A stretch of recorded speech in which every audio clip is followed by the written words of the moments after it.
Hello बच्चों, आज हम लोग पढ़ने जा रहे हैं Bihar board class 9th mathematics chapter first संख्या पद्धति एक्सरसाइज 1.3 वास्तविक संख्या और उसके दशमलव प्रसार। आज हम लोग वास्तविक संख्या के बारे में भी जानेंगे और उसके दशमलव प्रसार के बारे में भी जानेंगे। तो दशमलव प्रसार को जानने से पहले हम ये जान लेते हैं कि वास्तविक संख्या क्या है। वास्तविक संख्या जो है वो कितने प्रकार का होता है, किन संख्याओं के मिलने से वास्तविक संख्या बना है, पहले इसके बारे में जान लेते हैं। तो अगर हम बात करें वास्तविक संख्या की,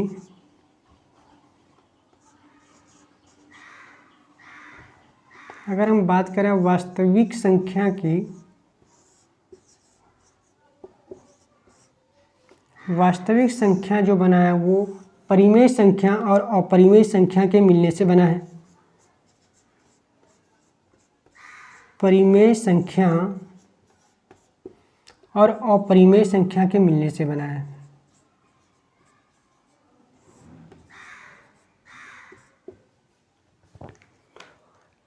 परिमेय संख्या और अपरिमेय संख्या के मिलने से जो संख्या बना है उसे ही हम वास्तविक संख्या कहते हैं, उसे ही तो हम वास्तविक संख्या कहते हैं।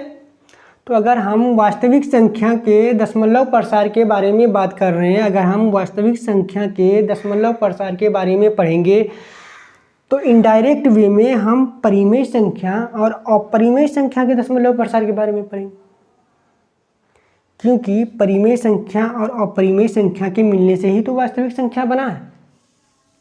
अगर हम वास्तविक संख्या के दशमलव के बारे में बात कर रहे हैं तो हम परिमेय संख्या और अपरिमेय संख्या के दशमलव प्रसार के बारे में बात कर रहे हैं। तो हम लोग जानेंगे किसके बारे में, परिमेय संख्या और अपरिमेय संख्या के दशमलव प्रसार के बारे में। तो अब आते हैं हम लोग दशमलव प्रसार पे। दशमलव प्रसार जो होता है वो 3 तरह का होता है। पहला जो होता है उसे हम शांत दशमलव प्रसार कहते हैं। शांत दशमलव प्रसार।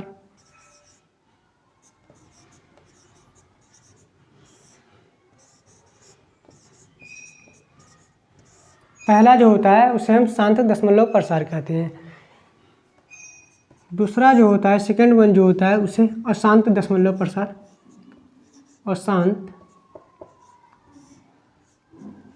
एवं आवृत्ति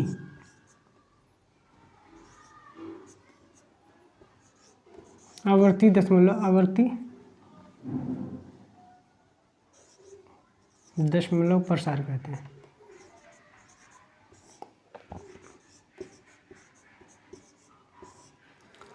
और तीसरा जो होता है उसे अशांत एवं अनावृत्ति दशमलव प्रसार कहते हैं।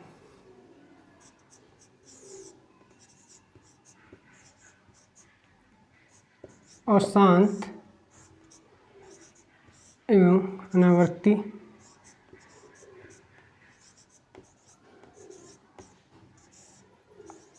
दशमलव प्रसार कहते हैं।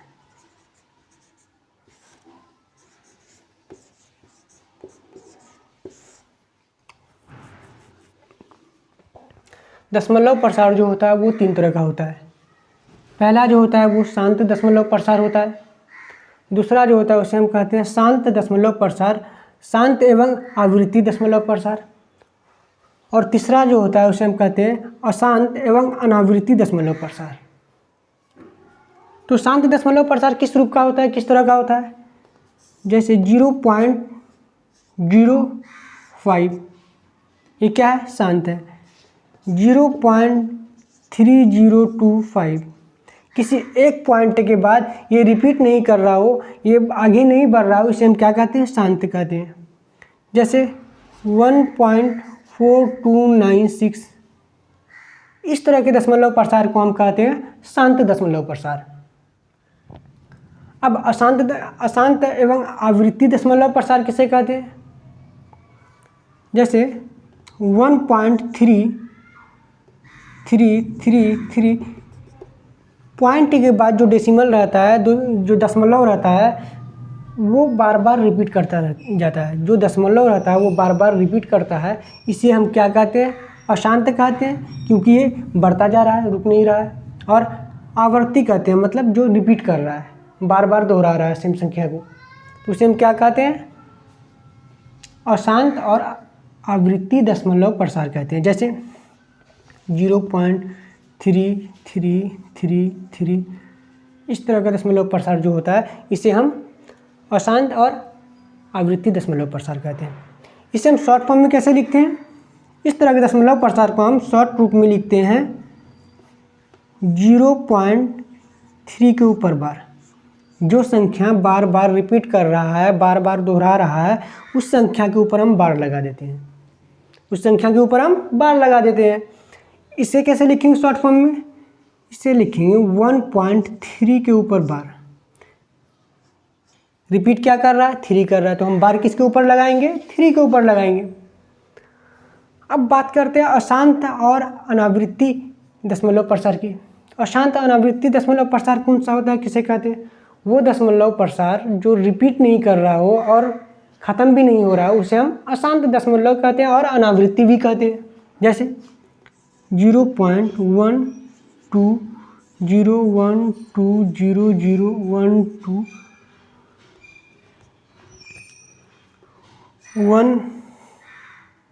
1.546 5466 5466 फिर 54। इस तरह के दशमलव प्रसार को हम क्या कहते हैं? अशांत कहते हैं और अनावृत्ति कहते हैं। मतलब जो शांत नहीं है, जो बढ़ता भी जाता है और आवृत्ति भी नहीं है, मतलब रिपीट भी नहीं कर रहा है। अब कुछ स्टूडेंट ये कहेगा, कुछ बच्चा ये कहेगा कि सर 0.120 है, यहाँ भी तो 1200 है, फिर इसके बाद 12000 हो जाएगा। लेकिन यहाँ एक्चुअली में है क्या? देखो कि ये जो इसमें जो रिपीट कर रहा है सेम सीक्वेंस में कर रहा है। जैसे 0.52 तो इसे 52525252 0.525252 इस तरह से बढ़ता जा रहा है। तो इसे हम क्या लिखेंगे? 0.52 के ऊपर 5 और 2 के ऊपर बार लिखेंगे। इसमें तो हमें पता चल रहा है कि संख्या जो रिपीट कर रही है सेम संख्या सेम टाइम रिपीट कर रही है। मतलब जो संख्या जैसे 0.25 है, इसके बाद भी क्या आ रहा है? 25 आ रहा है। 52 है तो इसके बाद भी क्या आ रहा है? 52 आ रहा है। फिर इसके बाद क्या आ रहा है? 52। इसी तरह से संख्या सेम संख्या रिपीट कर रहा है। लेकिन इस केस में क्या है? इसमें सेम रिपीट तो कर रहा है लेकिन एक सीक्वेंस में नहीं कर रहा है। जैसे 0.12 आया, इसके बाद 0 आया, ठीक है, फिर क्या आया? 12 आया, इसके बाद तो यहाँ पे 00 आ गया, इसके बाद 00 आ गया, इसके बाद क्या है? 000 भी आ सकता है। इस केस में हमें पता नहीं होता है कि अगला नंबर कौन सा आने वाला है। इस तरह के दशमलव में हमें ये पता नहीं होता है कि अगला दशमलव जो आएगा वो कौन सा आएगा। हो सकता है कि इसके बाद 5 भी हो जाए, या 4 0 भी हो जाए, या 3 0 भी हो जाए। लेकिन इसमें हमें पता होता है कि इसके बाद जो दशमलव आएगा फिर से 52 ही आएगा। फिर क्या आएगा? 52 ही आने वाला है, इसके अलावा और कोई दशमलव नहीं आएगा। तो इस तरह के दशमलव प्रसार को हम क्या कहते हैं? इस तरह के दशमलव प्रसार को हम P/Q के रूप में लिख सकते हैं। इस तरह के दशमलव प्रसार को हम P/Q के रूप में लिख सकते हैं। और इसमें भी तो हमें पता चल जाता है कि क्या आने वाला है, तो इसे भी हम P/Q के रूप में लिख सकते हैं। इसे भी P/Q के रूप में लिख सकते हैं और इसे भी लिख सकते हैं। मतलब वो संख्या जिसे हम P/Q के रूप में लिख सकते हैं उसे हम परिमेय संख्या कहते हैं। ये कौन सी संख्या हो जाएगी? इस तरह का जो दशमलव प्रसार होगा जिस संख्या का, वो संख्या जो होगा वो परिमेय संख्या होगा। और ये भी परिमेय संख्या होगा क्योंकि इसे भी हम P/Q के रूप में लिख सकते हैं। इसे भी हम P/Q के रूप में लिख सकते हैं। लेकिन अगर हम बात करें इस तरह के दशमलव प्रसार की, तो इसे क्या हम P/Q के रूप में लिख सकते हैं? नहीं लिख सकते हैं। इसे हम P/Q के रूप में नहीं लिख सकते हैं। इसलिए ये क्या हो जाएगा? इसलिए इस तरह का जो दशमलव प्रसार होता है वो अपरिमेय संख्या होता है। क्या होता है? अपरिमेय होता है।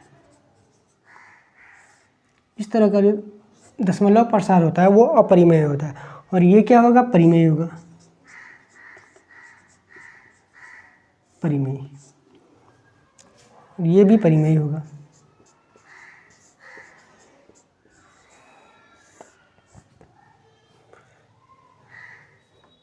शांत दशमलव जिसका होता है वो परिमेय संख्या होती है। अशांत और आवृत्ति मतलब जो अशांत हो लेकिन रिपीट कर रहा हो वो भी परिमेय होता है, क्योंकि इन दोनों संख्याओं को हम p/q के रूप में लिख सकते हैं। लेकिन अशांत और अनावृत्ति दशमलव प्रसार जो जिसका होता है वो अपरिमेय संख्या होता है, उसे हम p/q के रूप में नहीं लिख सकते हैं, उसे हम p/q के रूप में नहीं लिख सकते हैं। ठीक है बच्चों, यहाँ तक क्लियर हो गया। अब बात करते हैं कि ये दशमलव प्रसार आया कहाँ से, ये दशमलव प्रसार कैसे आया। वो दशमलव प्रसार जिसका शेषफल, वो दशमलव प्रसार जिसका शेषफल बराबर 0 होता है उसे हम शांत दशमलव कहते हैं, उसे हम शांत दशमलव प्रसार कहते हैं। और इस तरह के दशमलव प्रसार में, इस तरह का जो दशमलव प्रसार है इसमें शेषफल बराबर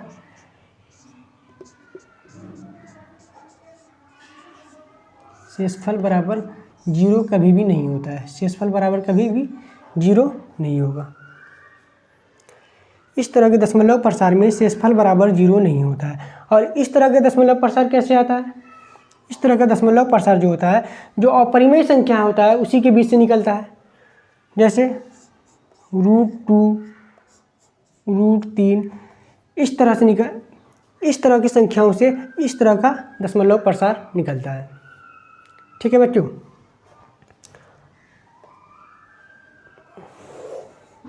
अब बात करते हैं कि इस तरह का दशमलव प्रसार आया कहाँ से सर, कैसे निकल के आया। अगर हम 4 को 5 से भाग दे दें, अगर हम 4 को 5 से भाग दे दें तो भाग दो तो क्या आता है, 5 से भाग दो तो क्या निकल के आएगा, यहाँ पे पॉइंट आ जाएगा और यहाँ क्या आ जाएगा, 0 आ जाएगा। तो कितने टाइम से चलेगा, 8 पंचे 40, रिमाइंडर क्या आया, 0 आया, रिमाइंडर क्या आ गया, शेषफल क्या आया, 0 आया। तो शेषफल इसमें क्या होता है, 0 होता है। और ये जो दशमलव निकल के आया ये कौन सा दशमलव है, शांत दशमलव है। ये कौन सा दशमलव प्रसार है, शांत दशमलव प्रसार है। लेकिन इस केस में क्या होगा, इस तरह के केस में क्या होगा, जैसे हम 1 को 3 से भाग कर रहे हैं, अगर हम 1 को 3 से भाग कर दें तो क्या निकल के आएगा, इसे मिटा दें क्या, ऊपर लिख देते हैं, इसको मिटा सकते हैं, मिटा देते हैं। अगर मैं 1 को 3 से डिवाइड कर दूं, अगर हम 1 को 3 से भाग कर दें तो क्या निकल के आएगा, भाग करके देखते हैं। 1 है, किससे भाग करना है, 3 से करना है, चलेगा तो नहीं, तो हम यहाँ क्या लगाएंगे, पॉइंट लगाएंगे, तो यहाँ 0 आ जाएगा। तो कितने बार में चलेगा, 3 तिया 9, 3 तिया 9, फिर क्या बच गया, 1 आ गया, फिर क्या आएगा, 3 तिया, फिर यहाँ 0 लगाएंगे, 3 तिया 9, फिर क्या आ गया, 1 आ गया। मतलब इस तरह के दशमलव प्रसार में शेषफल जो होता है वो हमेशा बढ़ता जाता है, वो कभी ख़त्म नहीं होता है। शेषफल बराबर क्या होगा, 0 नहीं होगा। और दशमलव प्रसार किस तरह का निकल के आया, जो कि बढ़ता ही जाएगा, जो कभी ख़त्म होने वाला नहीं होता है। ठीक है, अब इस तरह का दशमलव प्रसार तो अपरिमेय संख्या की तरह, अपरिमेय संख्या है तो ये अपरिमेय संख्याओं से ही निकल के आता है। ठीक है बच्चों, अब हम लोग चलते हैं, कुछ एग्जाम्पल वगैरह कर लेते हैं, कुछ क्वेश्चंस कर लेते हैं, उसके बाद फिर चलेंगे हम लोग एक्सरसाइज में।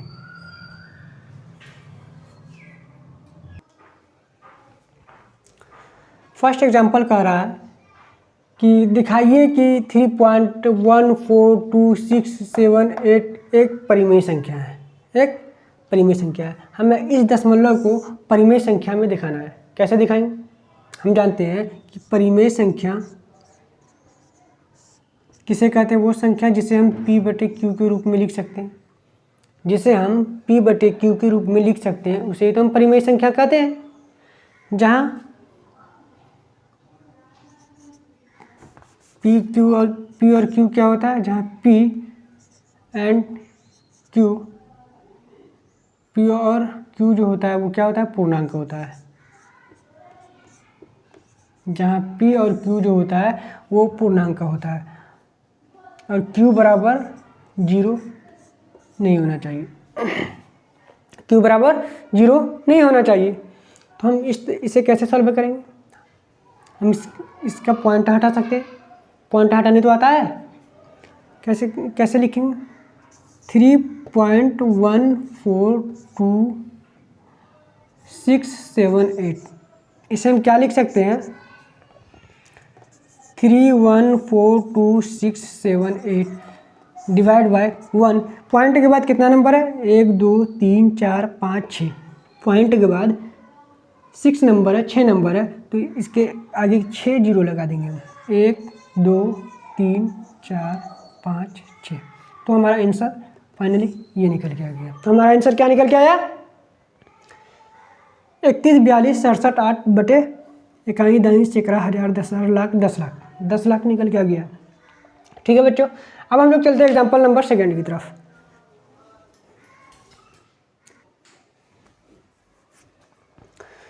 एग्जाम्पल नंबर 2 कह रहा है कि दिखाइए कि 0.3333 बराबर 0.3 है को P बटे Q के रूप में व्यक्त किया जा सकता है, जहाँ P और Q क्या है, पूर्णांक है। जहाँ P और Q जो है वो पूर्णांक है और Q बराबर 0 नहीं होना चाहिए। तो हम कैसे क्या करेंगे, सबसे पहले हम क्या करेंगे, इस वाले टर्म को हम x मान लिए, कुछ मान लिए, x y z कुछ भी मान सकते हैं। तो हम क्या लिखेंगे, माना कि x बराबर क्या है हमारा 0.3 के ऊपर बार, 0.3 के ऊपर बार, इसका मतलब क्या होगा 0.3333, यही तो हो जाएगा। यही होगा कि नहीं होगा, अब ये बताओ, ये हो जाएगा। अब हम क्या करेंगे, अब हम करेंगे कि 10 मल्टीप्लाई करेंगे इस साइड भी और इस साइड भी, 10 गुना करेंगे, इक्वेशन फर्स्ट हो गया ये हमारा। अब हम इसमें दोनों साइड 10 से गुना करेंगे, तो गुना करने पर क्या मिलता है देखते हैं, दोनों और 10 से गुना करने पर क्या निकल के आएगा, 10x, क्या निकल के, इसमें 10 गुना कर देंगे तो क्या हो जाएगा 10x। अब इसमें 10 गुना कर देंगे तो क्या निकल के आएगा, यहाँ से एक 3 तो पॉइंट से पहले आ जाएगा, 3 पॉइंट से पहले आ जाएगा, तो यहाँ क्या लिख देंगे 3.333। अब ये समुंदर है, अगर समुंदर में से एक लोटा पानी निकाल लिए तो क्या फ़र्क पड़ने वाला है, कोई फ़र्क पड़ने वाला नहीं है, ये तो रिपीट करते ही जाएगा, ये तो कभी ख़त्म होने वाला है ही नहीं। तो हम 3 यहाँ लिख दिए, यहाँ लिख दिए, तो ये क्या हो गया हमारा इक्वेशन 2 मान लिया इसको। ठीक है, अब क्या करेंगे हम, अब करना क्या है हमें, 10x बराबर क्या निकल के आया 3 प्लस x। अब बच्चे कहेंगे सर x कहाँ से लिखें, x कहाँ से लिखें, क्या हम इसे ये लिख सकते हैं, पहले हम इसे और तोड़ करके लिख देते हैं, क्या लिखेंगे इसे 0.3333, इसे हम लिख सकते हैं कि नहीं लिख सकते इस तरह, इसे हम इस तरह लिख सकते हैं, क्योंकि 3.333 को अगर हम 0.333 प्लस 3 लिख दें तो कोई फ़र्क तो नहीं पड़ने वाला है, क्योंकि अगर हम इसमें 3 ऐड कर दें तो देखो तो क्या निकल के आता है 3.333। अगर हम इसमें 3 जोड़ दिए तो क्या निकल के आया यहाँ से 3 3 3, ये तो इस तरह चलता ही जाएगा और पॉइंट आ गया, और 0 और 3 को जोड़ेंगे तो क्या निकल के आएगा 3 आएगा, तो क्या निकल के आएगा 3.333। तो हम इसे तोड़ करके लिख दिए। अगर हम बात करें, अगर मैं कहूँ कि 5 को हम 5 9 लिख करके 3 + 2 लिखा है तो कोई हर्ज की बात है, कोई फ़र्क पड़ने वाला है नहीं है, क्योंकि ये तो 5 है ही, लेकिन इसको भी जोड़ेंगे तो क्या होगा, 5 ही होगा, 5 ही होने वाला है। ठीक है, तो अब यहाँ से क्या निकल के आया, 10x बराबर 3 प्लस इस वाले टर्म को हम क्या माने थे, इस वाले टर्म को हम क्या मान लिए थे, x से मान लिए थे कि नहीं मान लिए थे। तो अब यहाँ क्या लिख देंगे, इसके बदले में हम x से लिख देंगे। इस वाले भाग को हम x से मान लिए हैं, इसीलिए इसके बदले में अब हम x से लिख देंगे। यहाँ माने थे स्टार्टिंग में x मान लिए थे, तो अब हम इसके बदले में x से लिख दिए, यहाँ पर लिख दिए। तो अब हम x वाले टर्म को एक साइड लाएंगे। अगर हम x वाले टर्म को एक साइड लाएं तो क्या निकल के आता है, 10x माइनस का 10x माइनस का x माइनस का x, ये x इस साइड आएगा तो वो निगेटिव हो जाएगा। बराबर क्या है, इस साइड क्या बच गया, अब 3 बच गया, इस साइड जो बच गया वो सिर्फ 3 बच गया। तो अब इसको घटा करके अगर लिख दें, हम सॉल्व करके अगर हम लिखें तो क्या निकल के आएगा, इस साइड कर लेते हैं। अगर हम इसे सॉल्व करके लिखे हैं तो 10x में से एक x घट जाएगा तो क्या आएगा, 9x बराबर में क्या है हमारा, 3 है, बराबर में क्या है, 3 है। तो अब x बराबर क्या हो जाएगा, x बराबर 3/9। अब 9 को हम इस साइड ले जाएंगे तो वो डिवाइड में हो जाएगा, डिवाइड हो जाएगा। अब हम यहाँ से डिवाइड कर दें, काट दें तो कट सकता है, 3 एकम 3, 3 तिया 9। तो यहाँ से x बराबर क्या निकल के आया, 1/3, 1/3। हम इसे p/q के रूप में दिखा दिए। तो p/q बराबर क्या निकल के आया, 1/3। तो ये हमारा फाइनल आंसर हो गया। तो हम इसे इस तरह से दिखा सकते हैं। ठीक है बच्चों, अब हम लोग चलते हैं एग्जाम्पल नंबर 2 की तरफ, एग्जाम्पल नंबर 3 की तरफ।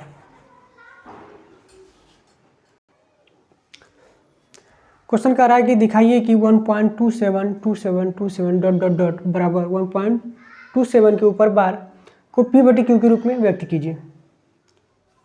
तो कैसे करेंगे इसे भी हम सेम प्रोसेस से करने वाले। x से बराबर हम क्या मान लेंगे, 1.27 के ऊपर बार। तो लिखेंगे माना कि x बराबर 1.27 के ऊपर बार, 1.27 के ऊपर बार कितना संख्या रिपीट कर रहा है, 2 संख्या, तो बार कितना पर आएगा, 2 पे रहेगा।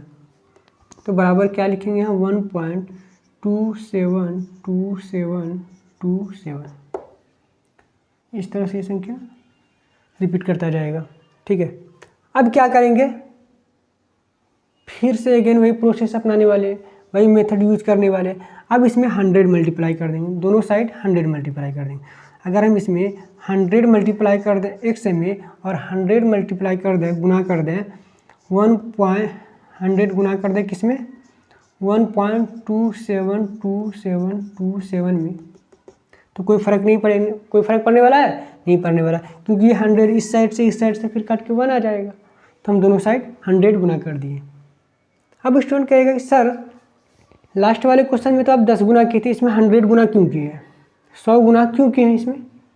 तो इसमें 100 गुना इसलिए किए हैं कि जितना संख्या रिपीट कर रहा है हमें उतनी संख्याओं वाला जीरो लेना होगा, लास्ट वाले क्वेश्चन में क्या था, 0.333, यही तो था। रिपीट कौन सा संख्या कर रहा था, यही 1 3 संख्या कर रहा था, यही 3 तो रिपीट कर रहा था।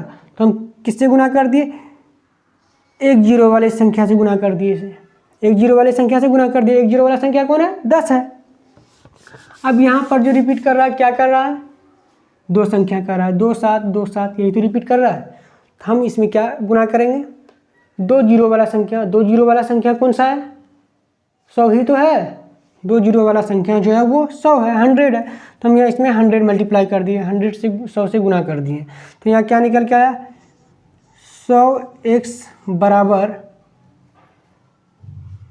अगर 100 इसमें गुना हो जाएगा तो क्या हो जाएगा, 2 और 7 तो बाहर निकल के आ जाएगा। तो क्या आएगा, 127.2727 इस तरह से अनंत तक चलता जाएगा।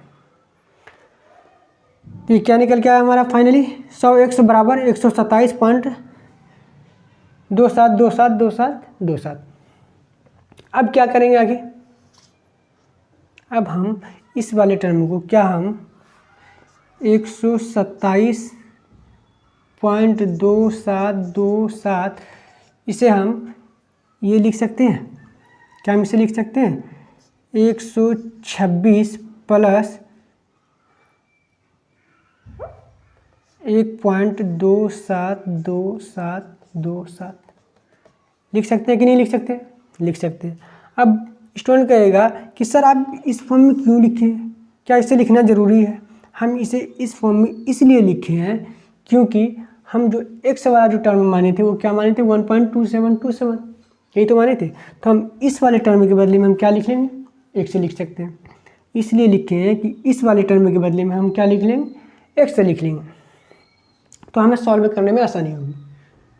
तो क्या हो जाएगा यहाँ से 100x बराबर क्या निकल के आया 126 प्लस 1.272727 ये निकल के आ गया। ठीक है, अब इस वाले टर्म को हम x से लिख सकते हैं कि नहीं लिख सकते? लिख सकते हैं। तो यहाँ से क्या निकल के आया 100x बराबर